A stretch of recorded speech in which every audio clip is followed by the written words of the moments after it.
हे प्रचंड मोठं नुकसान, अगणित असं अपरिमित शब्दसुद्धा कमी पडेल एवढं मोठं नुकसान. एकटं ते काय पवार घराण्याचं नुकसान नाही झालं किंवा एका पक्षाचं नुकसान नाही झालं. हे पक्ष वगैरे विचारधारा हे आपलं चालूच राहील, परंतु सगळ्यांना बरोबर घेऊन चालणारा, सगळ्यांची सगळ्या पद्धतीने व्यवस्था पाहणारा, काळजी करणारा एक माणूस आपल्यातला हरपला आहे, हे आपल्याला या ठिकाणी कबूल करावं लागेल. म्हणून या ठिकाणी मी आपल्या सर्वांच्या वतीने, आष्टी विधानसभा मतदारसंघाच्या वतीने भावपूर्ण अशी आदरांजली अर्पण करतो.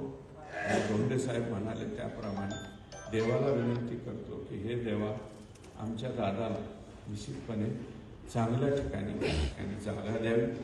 एवढं मोठं समाजासाठी त्याने काम केलं, रात्रंदिवस काम केलं.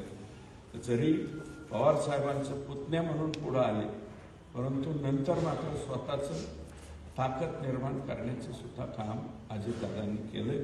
फक्त आणि मला असं वाटतं, तुम्हाला हे खरं वाटणार नाही, परंतु एवढा अज्ञानी, म्हणजे आज्ञाधारक, अज्ञानी शब्द चुकला माझ्या, एवढा आज्ञाधारक पुतण्या जगात दुसरा कोणीही होणार नाही.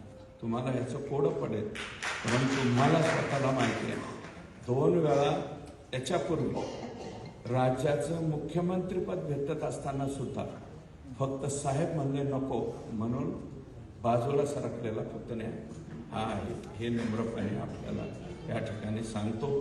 पुढे काय झालं त्याच्याबद्दल भाष्य करीत नाही, परंतु जगातला सर्वात आज्ञाधारक पुतण्या असं मी त्यांचा या ठिकाणी उल्लेख करेन, एवढंच नम्रपणे सांगतो.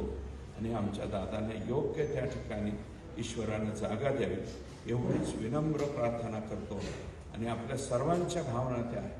काही जण डोळ्याच्या बाहेर अश्रू काढू शकत असतील, आपण नाही काढू शकत, पण भावना जी आहे मनात, की काल तर मलाही आवडता आलं नाही, परंतु तुम्हाला सांगतो, अनेक लोकांना, अनेक घरादारातल्या लहान लेकराला सुद्धा वाईट वाटतं. लहान लेकरं सुद्धा रडली ज्या दिवशी हे घडलं.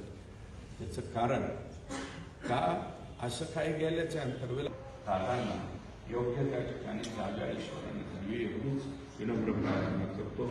आणि आपल्या सर्वांच्या वतीने भावपूर्ण आदरांजली अर्पण करतो आणि थांबतो.